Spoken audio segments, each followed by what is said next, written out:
नमस्कार, स्वागत आहे तुमचं आपल्या रिव्ह्यूमध्ये. आपला रिव्ह्यू म्हणजे नमस्कार मित्रांनो, आज आपण अशा एका चित्रपटाबद्दल बोलणार आहोत ज्याने पूर्ण जगाला रक्ताच्या समुद्रात बुडवलंय. होय, मी बोलतोय मार्क प्लायर यांच्या बहुचर्चित आयर्न लंग या चित्रपटाबद्दल. मित्रांनो, या चित्रपटाची चर्चा गेल्या 2 वर्षापासून होती. गेमवर आधारित हा चित्रपट काय जादू करतोय? चला तर मग बघूया. दूध का दूध आणि रक्ताचं रक्त करूयात. गोष्ट आहे अशा एका जगाची जिथे राहण्याजोगे ग्रह उरलेले नाहीत. आता उरलाय तो फक्त एक रक्ताचा समुद्र. आपला हिरो तिथे एक कैदी आहे.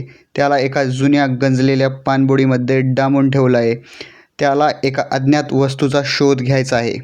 पण गंमत बघा, त्या पाणबुडीला खिडक्या नाहीत. बाहेर काय चाललंय हे बघायला फक्त एक जुना कॅमेरा आहे. म्हणजे डोळे असूनसुद्धा आंधळे आहेत अशी या हिरोची अवस्था झाली आहे. तो फोटो काढतो, फोटो प्रिंट घेतो आणि मग त्याला समजतं की बाहेर काय राडा चाललाय ते. मार्की प्लायरने यात स्वतःला झोकून दिलंय. त्याने स्वतः लिहिलंय, दिग्दर्शित केलंय आणि मुख्य भूमिकाही साकारली आहे. 80,000 गॅलन बनावट रक्त वापरलंय म्हणे.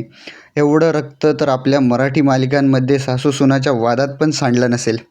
सिनेमाचा वाईब एकदम भीतीदायक आहे. ती पाणबुडी करकर आवाज करते तेव्हा वाटतं आता ही पाणबुडी फुटते की काय. भीतीपोटी पोटात गोळा येणे म्हणजे काय असतं हे हा सिनेमा बघितल्यावर कळतं. पाण्याचे थेंब आणि पाणबुडीचा आवाज अंगावर शहारे आणतो.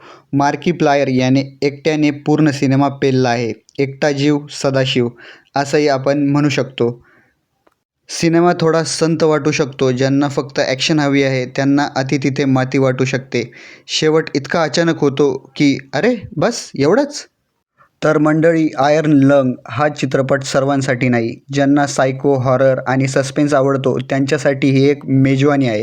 पण जर तुम्हाला वाटत असेल की यात गाणी, डान्स बघायला मिळेल तर दूध देऊन कोलाराजी तसं तुमचं होईल.